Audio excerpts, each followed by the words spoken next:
Welcome to 7 Steps to Stroke Recovery.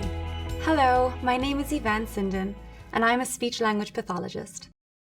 This short video will provide you with information and strategies for living with aphasia after stroke. Every stroke and every person is different, so this video won't answer all of your questions. What it will do is give you a starting point to getting the help you need. There is life after stroke. People with aphasia may have difficulty talking, understanding what others are saying, and difficulty with reading and writing. Life for people with aphasia can be exhausting and frustrating. You know what you want to say, but cannot find the words to say it. Sometimes the wrong word comes out. Sometimes you get stuck saying the same word over and over. And sometimes the words won't come at all. It can feel like being dropped into a foreign country where you don't speak the language. Aphasia can make others underestimate your competence and intelligence. But we know that you know what you want to say. There is hope.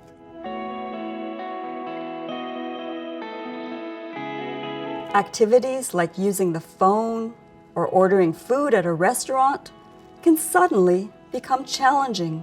Just saying a friend's name or sharing an idea can be difficult.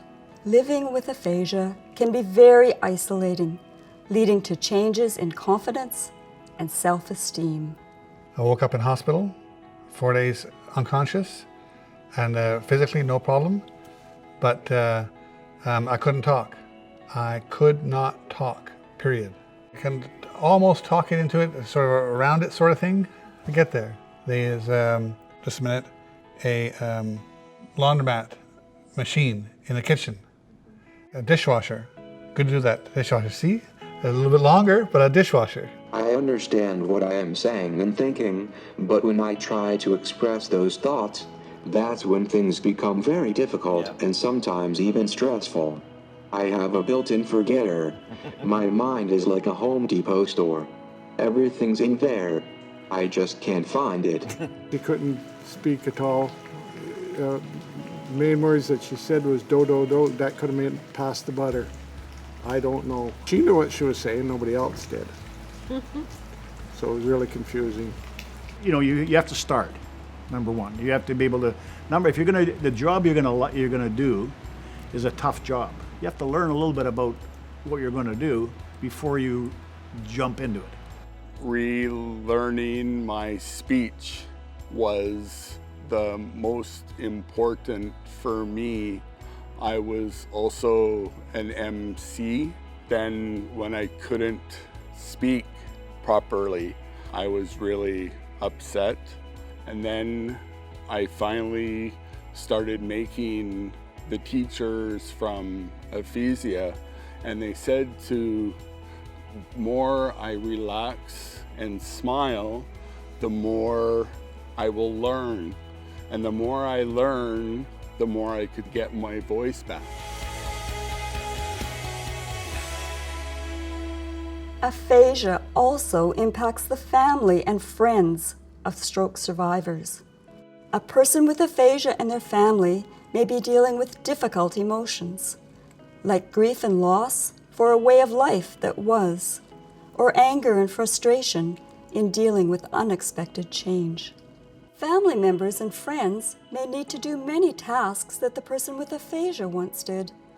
For example, dealing with the finances or doing household chores. I know it's, I guess what you could say it's tough love, but if they can't do something, yes, by all means. But if you know they can, don't do it for them. Make them get up and do it themselves. If they trying to tell you something and you know what it is, give them the word and make them repeat it. More compassion. That's the most important. And compassion, and be able to, you know, if you can't, you know, you don't push people to like, you know, here, have your coffee or do this or whatever. No, I don't want that. I want you just, you know, I'll get it myself. It is important that people with aphasia and their families and friends know that they are not alone. Help is available. By finding ways to communicate together and working as partners, a person with aphasia and their loved ones can live successfully with aphasia. Communication is a two-way process. Successful communication has to include both the person with aphasia and their communication partner. They both have to take responsibility to communicate successfully. There are many things that you both can do.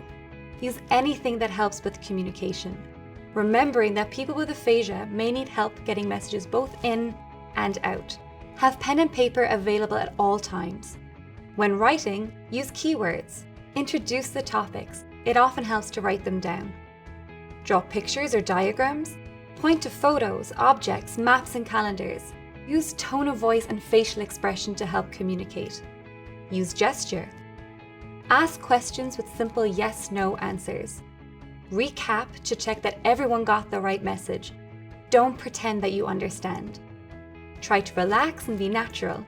Remember that every person's communication and language problems are different. Find what works for you. Speech and language therapy may take many different forms. It can take place in groups or one-on-one. It can be frequent or occasional. It can involve high-tech tools such as computers or iPads, or low-tech ones such as paper and pens. The role of the speech-language pathologist is to support your communication recovery in a way that's practical and relevant to you. Together, you will create communication goals that are important to you in your life. These goals might be about activities you want to do again, such as banking or shopping, or hobbies like music, going to the movies, or reading. Or they may be goals related to getting you back to work. What matters most is that you decide. Another important step to stroke recovery can be joining stroke and communication groups. Support is available from others who have had similar experiences. This can be a great social opportunity for conversation and friendship. The most important thing to remember is that there is always the possibility of further recovery.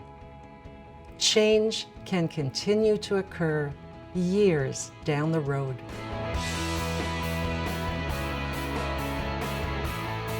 When therapy ends, you might fear that recovery will also end, but that's not true. We know the brain continues to heal as long as you stay active and engaged. Therapy doesn't just happen in a clinic. There's a lot you can do at home to improve. Using technology is one example. Technology can help in 3 ways. You can use smartphones, tablets, and apps to communicate your ideas. Take and show photos. Point to places on maps. Use special speech apps to get your message across. Technology also helps keep us connected. You can make video calls, send text messages, use social media, and join online support groups. Another way to use technology is for practice. Therapy apps and computer software can be an effective way to improve, even if it's been years since your stroke. You can do speech therapy exercises anytime you want, on your own or with a partner. We know that it takes lots of repetition to change the brain, so take advantage of technology to get more practice and communicate with the people who matter to you. Communication and language difficulties after stroke are different for everyone. Be patient and figure out what supports work best for you and your loved ones. There are positive steps you and a communication partner can take to remain engaged and active both at home and in the community. Even though you had something happen, your brain is always active, right? So even though you can't get it out, you have to have the ability to help, or somebody else to help you to communicate. Don't what? That's okay. We're all here. Keep going. It will become more. And with my 6 years, I am still smiling. Take a long, long time, but you work on it, work on it, work on it. change is always possible. I'm always up. And that's I think I would say to anybody that have a disability, stroke or anything like this, it's always try to be up. We know getting back to life after stroke can be a tough journey. Keep trying. Never give up. There is life after stroke.